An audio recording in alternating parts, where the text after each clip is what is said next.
त्याकरता मी ह्या वाटीने 1 वाटी रवा घेतला आहे. हा जाड रवा आहे. 1 वाटी साखर घेतली आहे आणि पायनॅपलचे मी 5 खाप घेतले आहेत. पिकलेले आहेत, पिकलेलेच घ्यायचे आहेत कारण की ते लवकर सॉफ्ट होतात, म्हणजे नरम होतात. आणि तूप घेतलं आहे आणि दूध घेतलं आहे. दूध 2 वाट्या घालणार आहोत. आपण प्रोसेस पाहूया. आपलं पातेलं तापलं आहे. मी थोडंसं तूप टाकून घेतलं आहे ह्याच्यावरती मध्ये थोडंसंच. आणि त्यानंतर आहे ना आपण आपले पायनॅपलचे काप होते तर ते टाकून घेणार आहोत. गॅस बारीक करायचा आहे.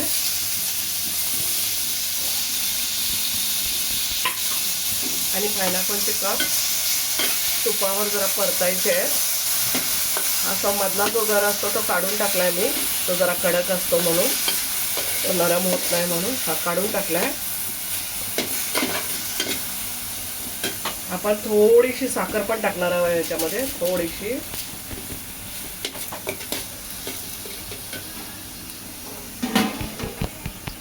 शिजण्याकरता थोडं पाणी टाकणार आहोत.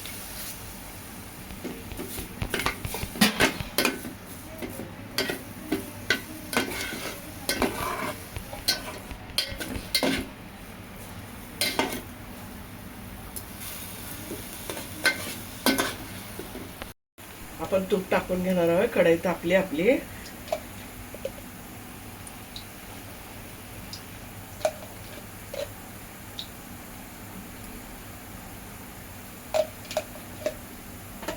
आता आपण रवा पण टाकून घेणार आहोत.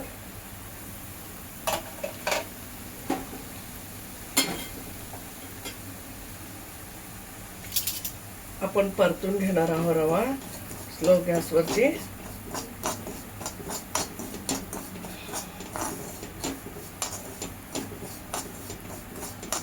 रवा मीडियम गॅस करून असा लालसर रंगावरती परतून घ्यायचा आहे. त्याचा कलर चेंज होत राहतो आणि वास पण छान येत राहतो. तुपात भाजल्याप्रमाणे खूप सुंदर वास येतोय.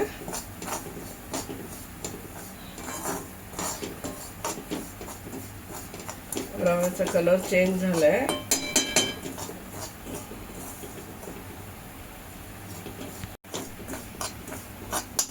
आणखीन 1 चमचा मी तूप टाकून घेतलंय.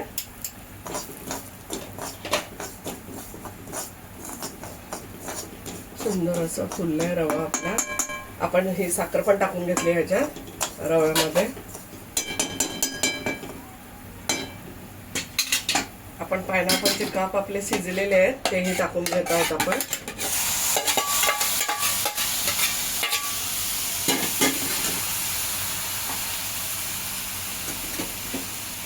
दोन वाटी आपलं दूध होतं ते टाकून घेतात. 1 वाटी झालंय. गॅस बारीक करायचा आहे.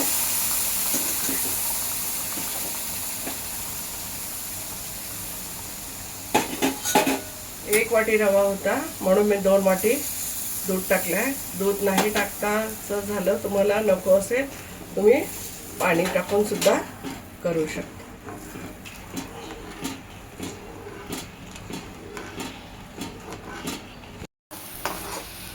आता आपला शिरा होत आलाय. आता आपण 2 मिनिटासाठी झाकण लावून म्हणजे उकळून घेणार आहोत. 2 मिनिटासाठी झाकण लावते, बारीक गॅस करते. आता आपला शिरा 2 मिनिट झाली आहे. झाकून ठेवला होता, छान उकळलाय, खूप छान झालंय. आता खाण्यासाठी रेडी झालाय शिरा. जर तुम्हाला आणखीन म्हणजे सैल हवा आहे तर तुम्ही मी 1 वाटीला 2 वाटी दूध घातलं होतं. तुम्ही 3 वाटी जरी घातलं तरी चालेल. खूप छान झालंय. आपण सर्व करून घेऊया. पायनॅपल शिरा खाण्यासाठी सर्व केला आहे मी. काजू बदाम वगैरे आम्ही वरून टाकलेले आहेत. कोणाला तळून टाकायचे असतील तुपामध्ये तो शिऱ्यामध्ये डायरेक्ट तरी चालतात. मी वरून टाकलेला आहे. मस्त खा, स्वस्त राहा, आनंदी राहा. लाईक करा, शेअर करा, सबस्क्राईब करा. धन्यवाद.